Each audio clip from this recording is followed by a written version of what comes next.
এটা ছিল হচ্ছে ধৈর্য। আমরা তো সকাল 10টা থেকে এখানে আছি, তাই না? অনেক টিচাররা বলছেন যে 10টা থেকে এখানে চলে আসছেন।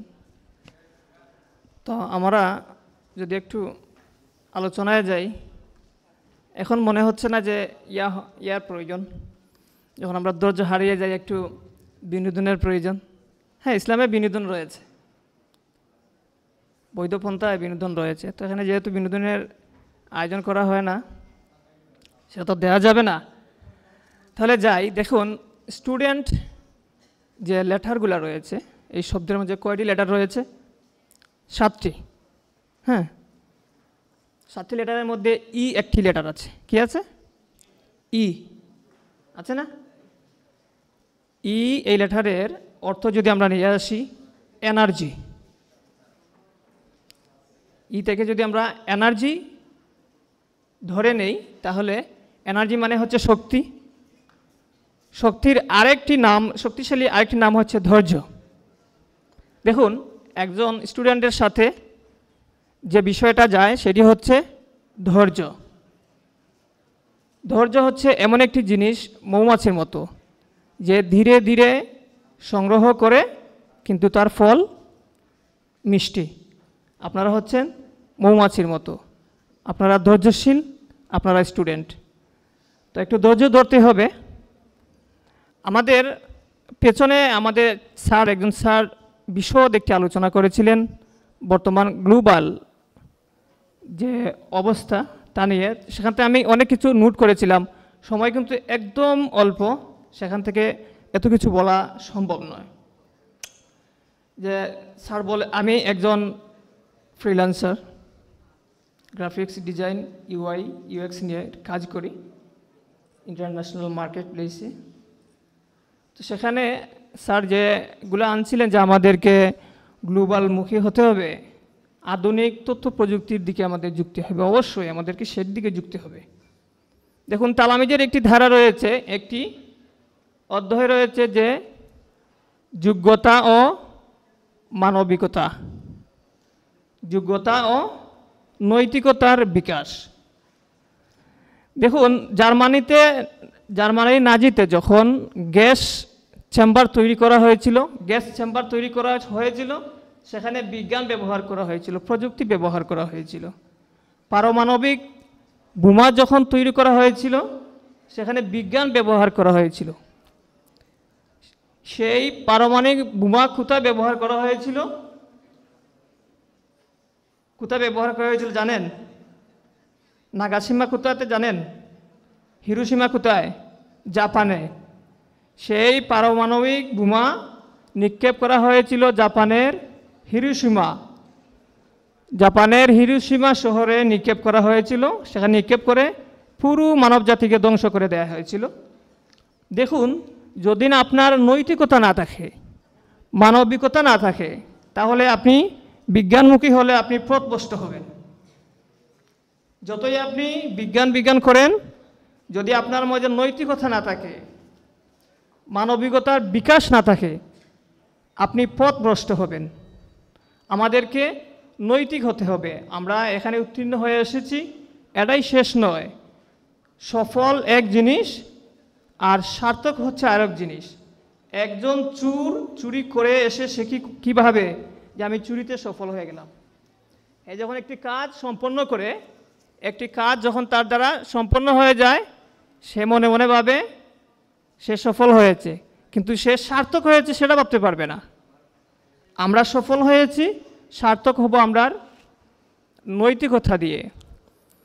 তো দেখেন, আমরা যে ডিভাইসগুলোর কথা এতক্ষণ বলা হয়েছে, ফেসবুক যেটি সব সময় আমাদের সাথে থাকে। ফেসবুকের অ্যালগরিদম এমন একটি জিনিস, আপনি যা কিছু খুঁজবেন সেটাই আপনার সামনে নিয়ে আসবে। আপনি যদি সার্চ বারে গিয়ে খুঁজেন ওই জিনিসটা, পরক্ষণে দেখবেন যে ওই জিনিসটা আপনার সাথে আসছে, ওই কিওয়ার্ড রিলেটেড বিষয়গুলো আপনার স্ক্রিনে স্ক্রল ডাউন হচ্ছে। এখন দেখুন, আপনি হয়তো সবথেকে ভাইরাল যেগুলো হয়, এই কি গানগুলো আসে না, মাঝে মধ্যে নয়া দামান হয়, এরকম হয়, সেরকম হয়, দুষ্ট কুকিল রাখে, এরকম আসে না? এগুলোই তো আমরা সার্চ করি বেশি, তাই না? আমাদের নৈতিকতার অভাব। তখন সেদিন আমি একটি ক্লায়েন্টের সাথে করছি, আমরা দেশের ক্লায়েন্ট বলতে একটি সেমিনারে যুক্ত হয়েছি ইউআই ইউএক্সের। তো আমার ডিভাইসের নাম হচ্ছে তোশিবা, ল্যাপটপ যেটি এটির নাম হচ্ছে তোশিবা। ওইটা দিয়ে আমি জুম মিটিংয়ে অ্যাটেন্ড করেছি, পার্টিসিপেট করেছি। তো চিটাগাঙ্গের ট্রেনার, উনি হচ্ছেন চিটাগাঙ্গের ট্রেনার। আমাদের কিছু ক্লায়েন্ট আর হচ্ছে বায়ার সেলারদের নিয়ে একটি কমিউনিকেশন ছিল সেখানে। তো উনি বলছেন তোশিবা জয়েন করেছেন ভাই, আপনার বাড়ি কোথায়? তো তোশিবা বলতে তো আমি জানতাম আমার ডিভাইসের নাম তোশিবা। তাই আমি বললাম ভাই সিলেটের। ওই সিলেটে বলতেই শুরু করে দিয়েছে, সিলেটের তোশিবা এই নয়া দামান গান গায় এই সেই। আমি মনে ভাবলাম যে আগে বলুক, দেখি কি বলে। তো বললো যে তোশিবা তো গান গায়, ইত্যাদিতে গান গায়। তো আপনি কি মনে করেন ভাই, আপনাদের এলাকার মানুষ? তো আমি মনে করি, আমি বললাম ওনাকে যে বললাম যে ভাই আমি ওকে নিয়ে প্রাউড ফিল নয়, আমি ওকে নিয়ে লজ্জিত। আমি তোশিবাকে নিয়ে এই নয়াদামান গান গেয়ে যে ভাইরাল হয়েছে তাকে নিয়ে আমি মুঠেও গর্বিত নয় সিলেটি হিসাবে, আমি তাকে নিয়ে লজ্জিত। তাই তোশিবার বিষয়ে আপনি কোনো কথা বলেন না, যদি বলেন তাহলে বলেন যে আপনার ডিভাইসের নামটি চেঞ্জ করেন, হয়তো আমার নামটা লিখে দিব না। তো যাই হোক, এটি ইউআই ইউএক্স যে বিষয়টা, আমরা যদি ইউআই ইউএক্স নিয়ে আমরা আলোচনা করি তাহলে আমি যে পুরো বিষয়টা এখানে আলোচনা করা যাবে। আমি কি বলবো, কিছু কথা বলবো? তালামিজের বিষয়টা অনেকজন জানতে চান যে তালামিজ বিষয়টা কি। দেখুন, আমরা এই যে বিষয়গুলো দেখছি, এই যে এলিমেন্টগুলো ভিজুয়ালি চোখের সামনে যেগুলো বাসছে, ব্যানার বাসতেছে, আমাদের কর্মীবৃন্দ বাসতেছেন চোখের সামনে, একটি হচ্ছে ইউআই। আপনার সামনে ইউজাররা রয়েছেন, ইউআই ইন্টারফেস যেগুলা, হ্যাঁ এগুলো দেখা যাচ্ছে, বিভিন্ন সংগঠনের এগুলো দেখা যায়, হ্যাঁ। কিন্তু ইউএক্স যারা হচ্ছে ইউজার এক্সপিরিয়েন্স, ইউএক্স এটা হচ্ছে ইউজার এক্সপিরিয়েন্স। আমরা একটি অ্যাপ তৈরি করব, ওইটার ভিতরে কি রয়েছে, কি অপশন রয়েছে।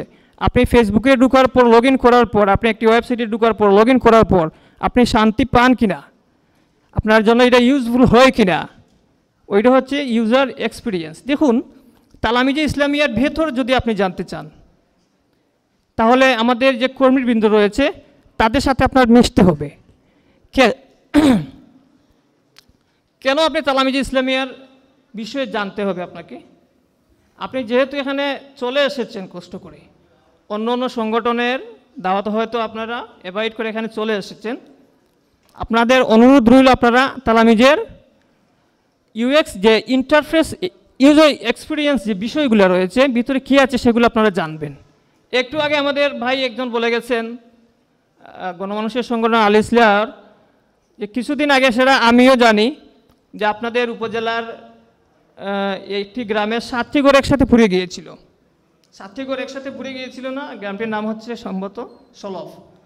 তো আমাকে একজন ফোন দিয়ে বলছেন, ভাই ওইখানে যে ঘরটি পুড়ে গেছে 7টি ঘর, ওইখানে আমার ফুফুর একটি ঘর রয়েছে, যদি আপনি তো তালামিজের মানুষ, যদি সাব বাড়িতে ফোন দিয়ে বলেন যে একটু করা যায় যদি সহযোগিতা। তো আমি বললাম ভাই এগুলা আমাকে বলতে হবে না ভাই, উপজেলা যে তালামিজের কর্মীরা রয়েছে, শান্তিগঞ্জের কারি সোসাইটি রয়েছে, তারা অলরেডি সেই খবরটা পৌঁছে দিয়েছেন, অলরেডি কার্যক্রম শুরু হয়ে গেছে। এই সময় আমরা কি দেখতে পেলাম, রাস্তাঘাটের অবস্থা, যে রাস্তা দিয়ে গাড়ি যাচ্ছে না, গাড়িটা উল্টে পড়ে গেছে, যে জিনিসগুলো রয়েছিল ঘর বানানো, টিন বলতে যাবতীয়, সেগুলো তালামিজে ইসলামিয়ার কর্মীরা কাঁধে করে বয়ে বাড়িতে পৌঁছে দিয়েছেন। এই হচ্ছে তালামিজে ইসলামিয়ার ভিতরের একটি কাজ আপনাদের বললাম। তালামিজে ইসলামিয়ার কাজ হচ্ছে এই যে আপনারা উত্তীর্ণ হয়েছেন, আপনাদেরকে কিভাবে এখানে এনে মূল্যায়ন করাবে, আমাদের টিচারদের মাধ্যমে কথা বলিয়ে আপনাদেরকে কিভাবে ইমপ্রেস করাবে, আগামীতে যে কীভাবে আপনারা আরও বেশি করে মেধা অর্জন করতে পারেন। আজ আপনি জিপিএ 5 পেয়েছেন, আজ আপনি 4 পয়েন্ট পেয়েছেন, আগামীতে কিভাবে A+ করতে পারেন, পেয়েছেন, আগামীতে কিভাবে A+ যেতে পারেন, ওইগুলার দিক নির্দেশনা দেবে। তালামিজে ইসলামিয়া আপনাকে ওইটা শিখাবে যে কিভাবে কোন পথে চললে যে আমরা দৈনিক দোয়াতে চাই আল্লাহ আমাদেরকে জান্নাত দান করুন, হে আল্লাহ আমাদেরকে শান্তি দান করুন, দৈনিক 5 ওয়াক্তে নামাজে চাই, ওই যে দোয়াতে আমরা চাই জান্নাত, ওই জান্নাতটায় কিভাবে আপনাকে পৌঁছানো যায়, কোন পন্থা আপনি পৌঁছাতে পারবেন, সে কথাগুলো আপনাকে শোনাবে। কিছুক্ষণ পর আপনারা শুনবেন আমাদের অতিথিরা আসতেছেন। কিন্তু তালামিজে ইসলামিয়া কোনো মুড়ে বসে জান্নাতের টিকিট বিক্রি করে না, এটি ধারণা রাখবেন। তালামিজে ইসলামিয়া কোনো মুড়ে বসে জান্নাতের টিকিট হাতে ধরিয়ে দিয়ে বলে না আমাদের সংগঠনে চলে আসুন, জান্নাতে চলে যাবেন। আমি ছোট্ট করে একটি গল্প বলে শেষ করে দিচ্ছি। দেখুন, একজন উন্মাদ মানুষ, একজন পাগল মানুষ এক রাস্তার মোড়ে দাঁড়িয়ে গণতেছেন 1 1। আরও একজন কৌতূহলী মানুষ বলতেছেন ও শুধু এখানে দাঁড়িয়ে 1 1 বলতেছে কেন? উনি পাশে আসার পর উনি ধাক্কা দিয়ে ওই গর্তের মধ্যে ফেলে দিয়ে বলতেছেন 2 2।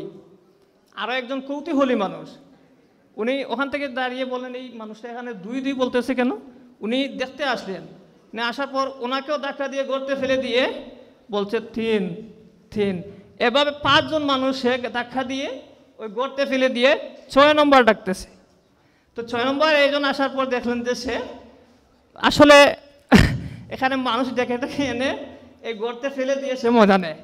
ঠিক আছে, তো আমরা এটি বলতে চাই যে যারা রাস্তার মুড়ে মুড়ে বসে টিকেটের মাধ্যমে জান্নাতে পাঠিয়ে দিচ্ছে, অতি কৌতূহলী যারা যাচ্ছেন, আপনারা যাবেন না। সে যে ধাক্কাটা দেবে সে জান্নাতে ফেলে দেবে না, জাহান্নামে ফেলে দেবে, সেটি আপনাদের মাথায় রাখতে হবে। শুধু জান্নাতের টিকিট হাতে ধরিয়ে দিলে যে আপনারা জান্নাতে চলে যাবেন সেটা কোশ্চিনকালে সম্ভব না। সেটি সম্ভব হবে আপনি পরিপূর্ণ একটি সংগঠনের, আহলে সুন্নত ওয়াল জামাতে আকীদা অনুসারী একটি সংগঠনের পথের প্রতীক হতে হবে, যে পথের প্রতিষ্ঠাতা একজন 19বিংশ শতাব্দীর ঐতিহাসিক মহান পুরুষ আল্লামা ফুলতুলি সাহেব কিবলা রহমতুল্লাহি আলাইহি।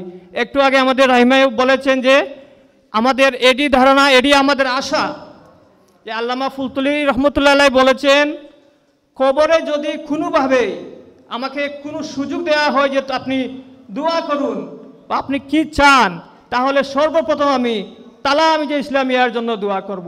এটি হচ্ছে আমাদের আশা। আমরা যদি তালামিজে কাজ করি, এই প্রাপ্যটুকু যদি আমরা পেয়ে যাই, এটি আমাদের জীবন ধন্য হবে। এবং আপনারা যারা এসএসসিতে ভালো রেজাল্ট করেছেন, দাখিলে যারা ভালো রেজাল্ট করেছেন, আপনারা আরও ভালো রেজাল্ট করুন। এবং আগামীর দিনগুলোতে আপনারা কিভাবে নৈতিকতা অর্জন করবেন, তার জন্য যদি কোনোভাবেই মনে হয় যে আমার নৈতিক চরিত্রের অবনতি হচ্ছে, আপনারা তালামিজে ইসলামিয়ার কর্মীদের শরণাপন্ন হতে পারবেন। আমি আপনাদেরকে কথা দিচ্ছি, তালামিজে ইসলামিয়া আপনাদেরকে সঠিক পথ দেখিয়ে দিবে ইনশাআল্লাহ। আসসালামু আলাইকুম রহমতুল্লাহি ওয়া বারাকাতুহু।